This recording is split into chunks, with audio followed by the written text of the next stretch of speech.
And with that, I am going to read Mr. Cisneros' How are you, bio. Marianne? I'm excellent. How are you? If I was any better, I'd be twins. I love that one. That's amazing. Is it me here with my hang on, I'm just trying to see. Okay, let me bump it up a bit. I think okay. There, that should be better. Okay. So, Jason, thank you. Thank you so much for joining us today. I am going to read your bio now. And Jason is so awesome. He was in Lori's group. He was speaking one night, and I was like this. And I'm like, okay, I need to look down on the page to see what I'm writing. But in a lot of cases, I was just writing and just listening, going, huh? Oh my God, so amazing. You're going to love this. Get ready. Go get your coffee while I'm reading the bio. Actually, listen to the bio because it's important. So, Jason Sisneros has a really cool last name, right? Because it's a little bit of a tongue twister early in the morning if you haven't had coffee. Is a battle-tested chairman obsessed with the game of business. His focus is consistently and predictably building 5% companies and 1% business owners. Renowned as one of the brightest minds in business and innovation, Jason has worked with Fortune 500 companies like Nike, Comcast, and Microsoft. His passion, however, is for the over 100 small, a mid-cap company he has helped optimize for maximum cash flow or wealth harvesting exits. I hope I read that right because The tongue twister today, huh? a little bit. Yeah. I mean, maybe I just need more coffee. Who knows? Jason is sought after by business owners worldwide as a trusted resource for creating competitive advantages for their companies. His proprietary systems are called Built to Exit, but wait till you hear how and why. This is so amazing. Sorry. B2X. He currently owns multiple businesses.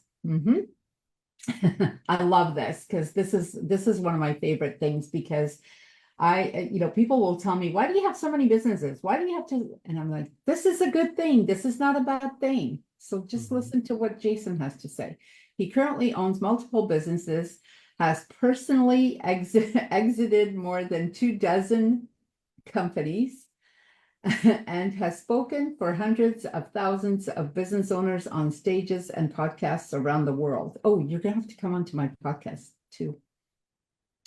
Jason's commitment extends beyond business. He volunteers as an undercover operative and helps find a child sex trafficking rescue unit called SERT, or is it Search Ministries? Ministries, yeah.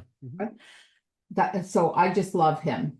Like I loved him already, but when I heard this, that was it for me. Actively involved in anti-domestic violence and food insecurity initiatives, Jason believes ethically capitalism improves the world. I agree. He champions the successful business owners are among the most generous, driving positive change globally. Somebody get me coffee fast. He considers a well-trained, robust, small and mid-sized expertise environment where we all do business with each other, one of the most potent engines of freedom. Okay, Jason is just amazing. And like I said, I actually, had the pleasure of listening to him. He spoke for, gosh, how long did you even speak for? Like, there wasn't even a time limit. We were just like, all of us were like, what? It was almost a couple hours, I think, and it felt like 15 minutes. It was a lot of fun. It felt like 10 minutes but it was, I think maybe it was like a full hour and a half or almost 2 hours. Yeah, you're right. Because the sessions are 2 hours. So Lori does a a once a month Zoom, and it's for 2 hours, and it's absolutely amazing. Anyways, with that, I give you Jason Sisneros. Thank you so much for coming to speak. It's my Jason, pleasure. What do we want to talk about today? what would you like to talk about? Anything.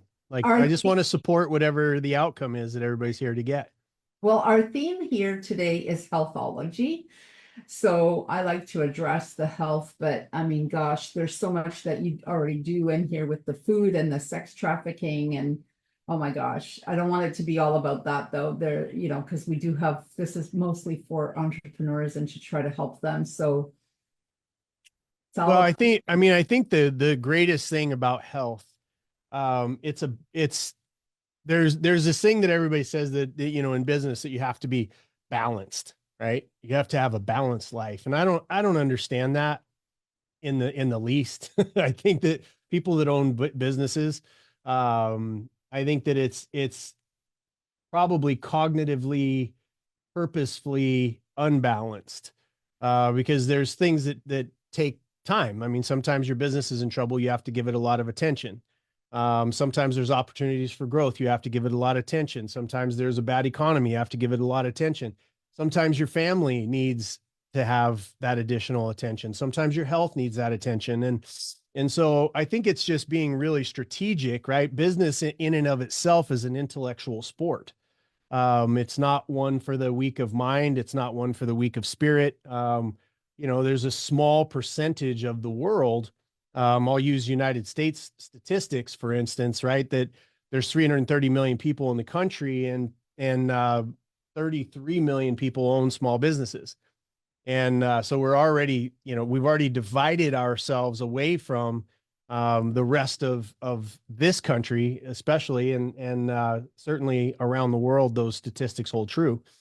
And so when you're in that space, you have to say, okay, well, why am I a business owner? What are the things that drive me?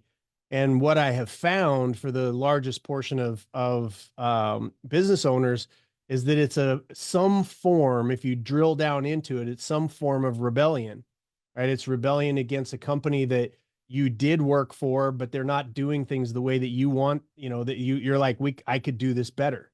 It's rebellion against being controlled by your finances, having your time controlled by somebody else. It's a really, really high level of a rebellious spirit.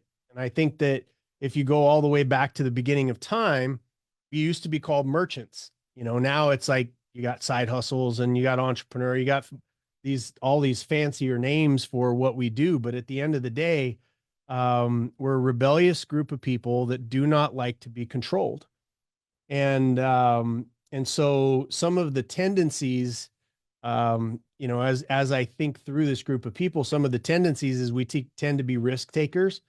We tend to, when we're focused on our business, we tend to, since it's health based, right? We tend to ignore one of our greatest assets, which is our health, sort of summarized in vitality, right? Because really, to run a business, you have to be mentally sharp. You have to have tons of energy. You have to, be able to summon a smile in pain. You have to be able to be patient when your employees are they're on your last nerve, and all of these things are a healthy, balanced system. I'm extraordinarily um, anal about my health. I've got several of my own, as I've been able to make money, I know this. And so I'm able to put myself around people that have the greatest minds in anti-aging and neuroscience, in, body, training my body. Because when we go undercover, to go rescue these kids, we have to be in tip-top shape. We don't know if we have to run. We know if we have to run, knock down doors. We don't know if we have to fight. We don't know if we're going to have to be up for 3 days just staring at a building, doing surveillance. We don't know if we're going to be able to eat for the period of time that we're undercover. So when we go into that, we have to be physically and mentally prepared. And so making sure that all the time that's not spent in actual undercover or actual in business is spent.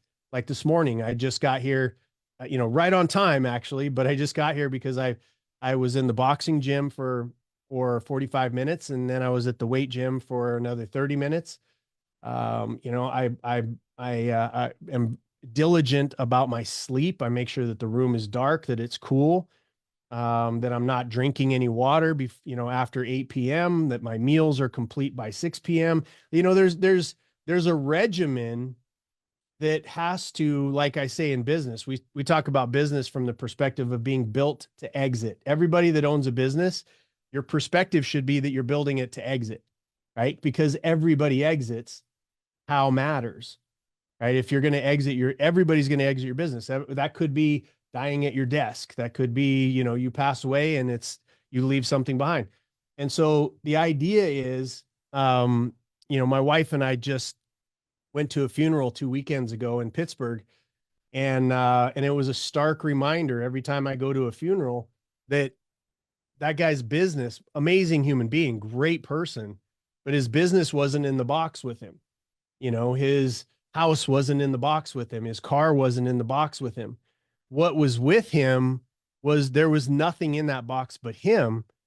And what was left behind was the people that were there at his funeral and the stories that they were telling, the memories that he left behind, the relationships that he had developed, what he had done with his money and leaving it behind with certain charities and setting his family up correctly and those types of things. And so it always comes back to Marianne, the idea that you've got to if you're going to be a responsible business owner, if you're going to be successful with your business, one of the things that most business owners don't do is go to the end and then reverse engineer to where they are today. So those are the things, it's a great way to start the conversation, at least to say, go to the end. What do you want your exit to look like? Because remember, whatever business you have, it doesn't matter whoever you are, you're going to exit your business, right? There's like 3 columns of business exits. One is involuntary, which I had 3 of in my earlier career. Involuntary exit means you go out of business, right? You don't have enough money coming in. The economy takes a dump, whatever, like a competition comes in and kicks your tail. Lots of things. 95%, this is shocking. 95% of business owners have involuntary exits. That means that they go out of business.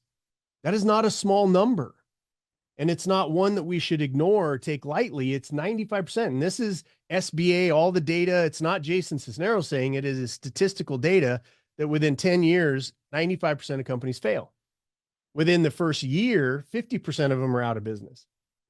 It's true. I'm right? actually one of those 95%ers. I had a business because other bigger, and I don't want to say better, but I'm going to say bigger competition came in, and it was like, wow, I can't even compete with you. You're so big. Yeah. Well, and that's the issue, knowing that you're playing a game that 95% fail at. What you don't want to do is what the 95% do, right? The 95%, they're getting bad advice from terrible gurus, right? They're buying easy pill stuff. They're chasing AI like it's going to save them when all it is a glorified spreadsheet at this moment, right? I think it'll change in the future, but it's a faster way to do research. There's benefits, definite benefits to it, but it's not going to think through your problems and your challenges and your opportunities as a business owner for you yet. And the minute that it does, by the way, whatever business you have is now irrelevant. If AI can do it and outthink you and outserve the client base that you're going after, then your business now is irrelevant. And I think we live in a really, really cool time to be able to craft what AI does when it does shift into AGI. I think we live in a cool time where thinking and intellect amongst an ocean of non-thinkers, right? people that are just following. Yes, I am a Democrat because my people, the television station I watch tells me to be a Democrat. I'm a Republican because my people and Fox News tells me to be. Like, that game is played by people who control other people. That game is participated in by people who enjoy being controlled by other people. Most of the business owners that I know have a mind of their own. They're able to think on their own. They come to conclusions on their own. They realize when they're looking at politics, just as an example, that neither side has all the right answers. And the answer is always somewhere in the middle, being refined by two people or two ideas or two ideologies that are rubbing against each other to come up with a better outcome for the citizenry. And that's not what we see right now, right? It's not what we see. And thinkers can see that. So, when we look at this, there's a lot of really complex issues, but at the end of the day, I think that the one of the key components that is not talked about with health is making sure that you are financially secure. And what I find in businesses is that the most financially secure business owners are building for a day in the future called exiting their company, right? The only security that you have is building a business worth buying. That's the only security in the future that you end up having. And so if you know that, you study the 5% that are successful, you then fall in love with and create a product and or service that is solving a need better than your competition and anybody else in the marketplace. Then you develop that into a machine that somebody else wants to buy. Now, you don't have to sell it, but when you say I'm building my company to exit because everybody exits how it matters, then what I want to do is I want to craft my exit from day one for the smartest buyers of business on the planet. And that group of people is called private equity. Private equity comes in, they buy businesses, they improve it, they look to sell it within 6 to 7 years, and they have the smartest team of people to come in and take somebody's business and then turn it into something that then produces more money for the investors. They outpace real estate, they outpace Bitcoin, they outpace the S&P, they outpace the returns on the stock market. They outpace everybody because they're investing in what I think is the greatest pool of innovation, wealth, and progress called small to mid-sized companies. There's 33 million of us. We do 60% of the GDP in the United States. Think about that. 60% of a $27 trillion GDP. 60% of the hiring is done by us, right? 90% of the businesses that exist on the planet are small to mid-sized companies. The world calls us SMEs, small and mid-sized enterprises. And so when you look at that and you say, okay, by the way, those smartest group of buyers called private equity firms have 3.2 trillion assets under management. Assets under management for them means that they have those in dollars, hard dollars. And 1.5 trillion of that is in bank accounts ready to buy, ready to execute. They call it dry powder. Okay. And that money is in a bank account sitting there looking for businesses to buy. So if I'm running that, if I'm an intellectual sport, I'm running two paths. I'm number one, to be the best business for my target customer base. And I'm crafting it so somebody can acquire it, whether I want to sell it or not. When I've built it to be acquired by them, all of the other exits are possible. I'm making the most money. I have the least amount of stress. I have a secure future, right? All of those things are already built into your business prior to exiting or selling to anybody else. And when you look at what are those four areas, one is the relationship to your customer. The other one is having a management team in place that you're not required to be a part of the business because nobody's going to buy you. Right? They're going to buy a process. They're going to buy a system. They're going to buy a machine that creates predictable revenue and cash. And then, having a meticulous exit plan, right? That's the other piece that they look for. and then having financial clarity. So those 4 areas, if you build your business in mind to exit to somebody, then all of the other things are available. When you are in the thick of it, like I was in the beginning of my business career, your health takes a hit because you're eating when you can, you're eating what's available at arm's length. You're not really focused on a regimen for your health.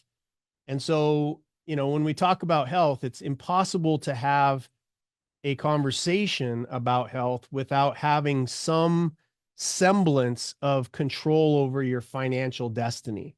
That's kind of how I feel about it, Mary. What do you think? It's totally true. I mean, everything you just said, like, yeah, we go for hours without eating. I still do that sometimes. I mean, I don't do it on purpose, but it happens where my conversation goes over, and now I'm like, okay, I can't really bring out my food and eat with this person, but I need to continue the conversation because we're working out a deal and we're not just done yet. And it is what it is, right? Like, you can't take away from others, you have to take away from yourself, which is not good, but it is what it is. Sometimes it works out that way. It is what it is. And so then you start to work, because once I realized, okay, I ruined all of my relationships because I was hyper focused on my business. I went through a divorce, right? I ended up losing my health. I started having panic attacks. All of these things, you start to go, oh, it's not really worth it. And so if I'm a business owner, what I want to do is I want to start optimizing my health today. I want to start optimizing my business for exit today, right? Because 10 years is going to go by whether we want it to or not. And how our body looks, it's not big things. It's like making sure you're getting up and moving around, making sure you're getting out in the sunshine, making sure that you're eating nutritious foods, making sure that you're not spiking your insulin off and on all day, making sure you're not eating a bunch of sugar. Like it's odd that once you work yourself through the complexity, and the complexity only exists in a mind that doesn't understand the subject matter to a place where it becomes simple, right? And then you start to understand, oh, it's just some minor adjustments. And what the biggest barrier to that is my habits, right? Because it was easy for me for years just to jump out the business, go down to Taco Bell and grab that garbage. It was easy, right? It was just easy. And so for me to begin to reverse that trend meant that when I got hungry, I had to break the habit of going out, getting in my truck, driving down the road, getting a burrito that tasted delicious at the time, satiated my need, and then go back into a high stress environment where my cortisol was spiking. It was changing that habit. It wasn't that the time changed because we all have the same 24 hours. It wasn't that anything, it was just, okay, my end game is I'm going to have a heart attack really early. My bones are going to ache. I'm not going to be my mental sharpest in a game. If this is, our businesses are basically pro sports. And if in that pro sport, it's not about being big or strong, it's about being smart.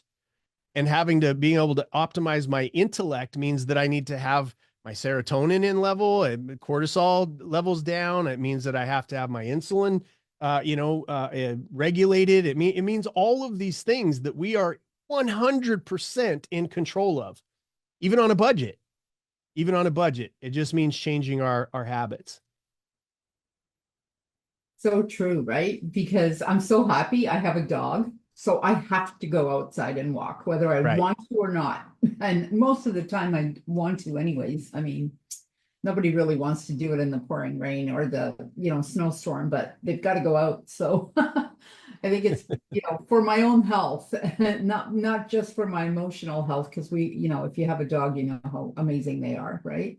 Yeah. Yeah, no, but you're absolutely right. I would probably never go out if I didn't have a dog. I would like sit there and, oh no, and I'm just gonna finish this. There's And I'm just just one more thing. Just one more thing, right? That should be on most business owners' headstones. there's one more talk, one more Zoom, one more call, and then I'm for sure over. Yeah. I have a harder time getting things off, like saying no and taking things off my schedule than I do putting it on. Well, and it's interesting, Marianne, in the conversation, it's interesting that the least successful business owners most often use the sentence, "I'm too busy." Right? Think about that for a second. It is, for most business owners, that is like a badge of pride. I'm too busy.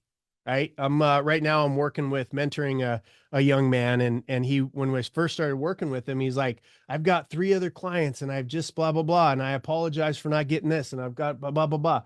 I said, one of the things that I know happens amongst business owners is the incorrect statement to any business friend, their spouse, any potential clients, any potential employee. The worst thing that you can do is say you're too busy to talk to them, or put it, it's the worst thing that you can do. And I know that amongst business owners, what has been trained, I've seen some of the trainings. One of the trainings that you get is, when you mention that you have other clients, it makes you seem more successful to the client that you do have. It's exactly the opposite. It makes them feel less important. And if your job is to fall in love with the outcome of your client, right, then you telling them that they're not as important and that you're shoving them in, it immediately breaks down your, your level of integrity with the customer that just paid you. So the worst thing that you can say, or worst thing that you can do, is make it seem like you have a million other clients. Your LinkedIn, right? LinkedIn recommendations should do that for you. Yeah, the people that are responding on your social media posts should do that for you, because they're responding and they're putting stories in about how you help them, right? And you let the marketplace do the talking, right? And if you have a client and they feel like they're the only one, guess what they're going to do? You're not going to have to spend any money putting up fake social media posts in a fake Lamborghini and a fake, airplane that you can't afford. What you're going to do is they're going to say, "You know what? I have a cousin. You know what? I have a sister. You know what? I have a neighbor. You know what? I have a friend that needs your services." Referrals, I can tell you that over the amount of businesses that I have personally owned, my advertising budget, when I step in, I'll give you an example from a company that I stepped into. It was $2 million in the hole. And we took the advertising budget and we X'd it. I brought in all the salespeople and I fired them. And I gave them immediately a job opportunity to join as customer service reps. Okay. Because it's a different mentality. And so, because the idea was that we already had customer base. I bought a business that already existed. And what I wanted to do was depth. Remember when I said built to exit, one of the key components that a private equity firm is looking for when they come in to buy you is your relationship to the customer. And when I bought that business, the relationship to the customer was one night stand level, right? It was one night stand level.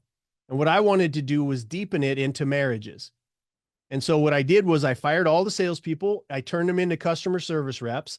And I said, "Go serve our customers at the highest level. Go serve them at the highest level." And then when we repaired that relationship, right, we went through marriage counseling, so to speak. We repaired the relationship with them.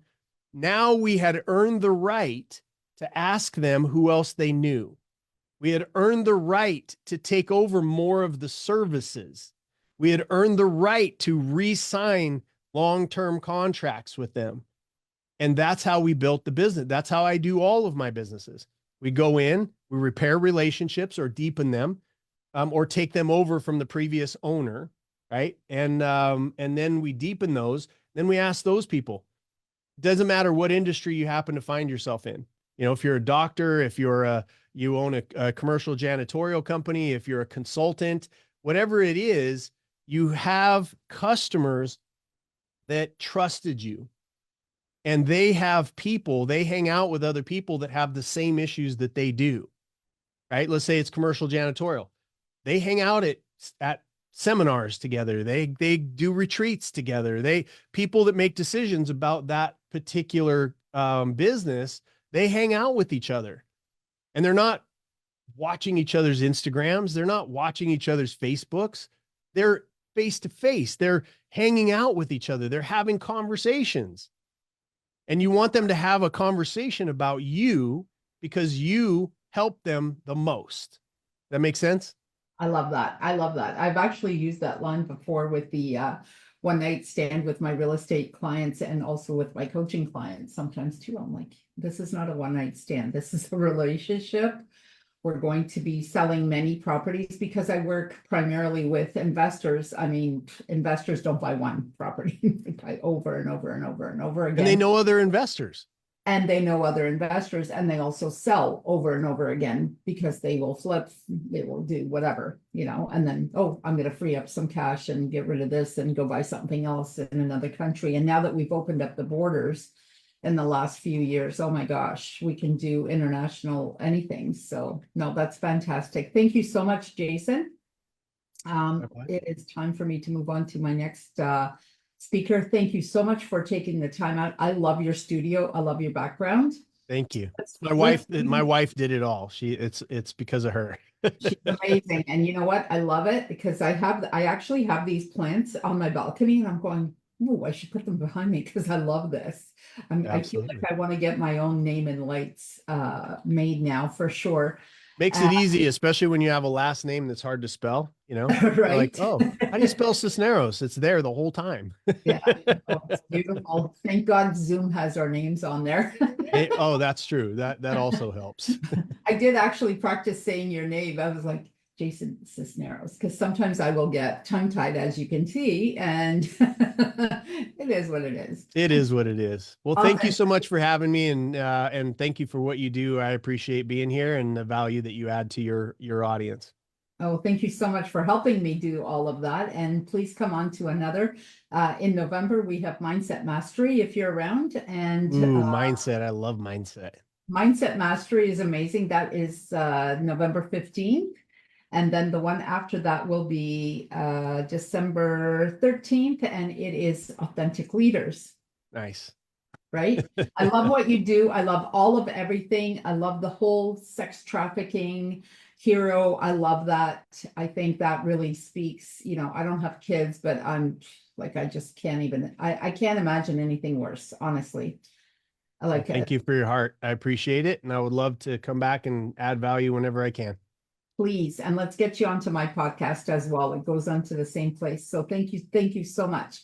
Anytime. Talk to you soon. God bless. Thank you.